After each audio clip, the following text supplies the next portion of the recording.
kitchen. Thank you for joining me, and today's recipe is from my 4 Seasons Ninja Foodie cookbook, and in there you'll find the full list of ingredients. And if you need any of the equipment that I use during the recipe, then just go over to my website and it'll be linked on my accessories page for you. I really hope you enjoy this recipe. If you do, don't forget to hit that like button for me, and if you're new to Susannah's Kitchen, then subscribe to my channel for new weekly content. I'd love to see some of your creations, so don't forget to add them to my Facebook group and tag me in on my social media platforms. The links are all down below in my description. So I think we've got everything covered. Let's start cooking. To start making my lamb shank Balti, we need some lamb shanks. I've grabbed these from my local butchers. We have got one slightly bigger and one smaller, but I don't mind that. So let's get them in the pot, and now we're going to marinate them.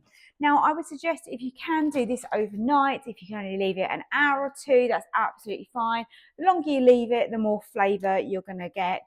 But even if you have to just cook it straight away, it's still going to taste really amazing. So now we're going to make up the marinade. I'm just going to put everything into the pot. That's why I've got gloves on, and then I'm going to give it a good rub. So you want some Balti spice paste.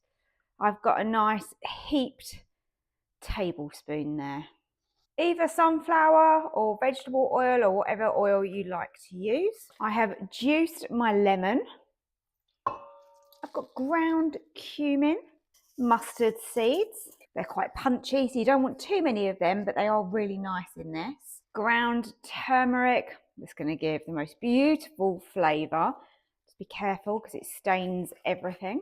And then just a little bit of ground cinnamon. And now all I do is just give that a really good mix and just get that paste all over and get everything really well combined. Turn them up on their ends, get them coated, and now just cover these and put them in the fridge.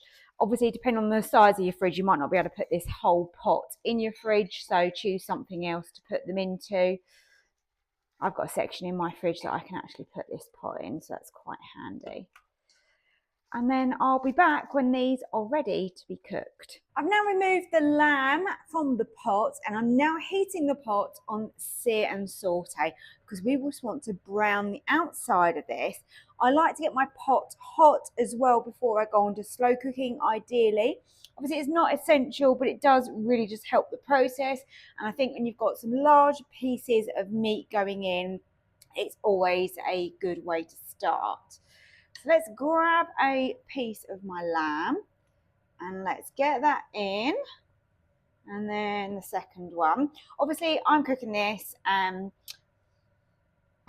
as you can see, I'm just cooking the 2 lamb shanks. If you want to increase this, then you can fit 4 into here. So I'm just browning the outside now. I've got a little bit of oil in the bottom just to help me, not a lot, a little bit of spray oil. And obviously we've got a lot of the colour and the spices that were left in the pot. Even though I did scrape it out, I've still got a bit of that in there, but that's not going to hurt. Now I'm adding in the onion and the ginger. I've just set aside the lamb just for a moment. That's nicely browned on the edges. Now I have got some catching on the bottom, but it's all going to be a good flavour, so don't worry about it too much. You can add in extra spray oil as you need it. And I'm going to add in a little bit of salt. That's going to help soften down those onions nicely. I'm going to crush in my garlic. Then I'm going to add into here more of the Balti spice paste and also some additional spices as well. Just going to give that a stir. Lovely. We are creating the yummiest base for this curry. It's going to be absolutely delicious. So we've got some cumin seeds there, some garam masala, and then a little bit more turmeric as well. I'm just going to toast off those spices. So you will need to lower your heat down a little bit for this because it does really catch on the bottom if you're not careful. They only need a couple of minutes, it won't take very long. Right, so let's get the lamb back in. And then in the bottom of my dish that my lamb has been sitting in, we have got some of the marinade and juices from earlier. So make sure that you scrape and tip all of that in. Those little mustard seeds in there. That's got so much flavour. And then pour over the tomatoes that you're using. And at this stage, that is all there is to this. It's really nice and easy. It's just a little bit of prep to start with.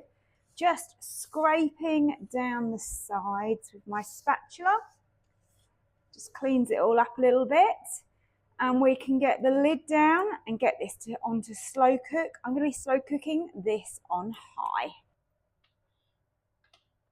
These lamb shanks are absolutely gorgeous. The meat is so tender. If I lift those, they're literally more or less falling apart. And we've got a really rich curry sauce in the bottom. I can't wait for this. I'm going to serve this up. It's going to be just so good. The house smells incredible. The flavours and the scents that are coming off of this, I wish you could smell it right now.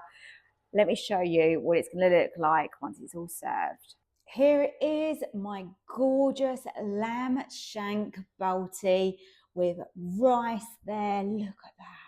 The meat is so tender. It is literally falling off of that bone. And we've got all that lovely curry sauce with the onions in there. So delicious. Serving it with some extras on the side as well. Yum. Cannot wait to tuck into this. I really hope you've enjoyed the recipe.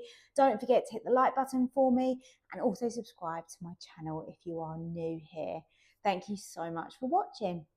To purchase any of my cookbooks with delicious recipes just like this one, please head over to my website, which is www.susannahskitchen.uk.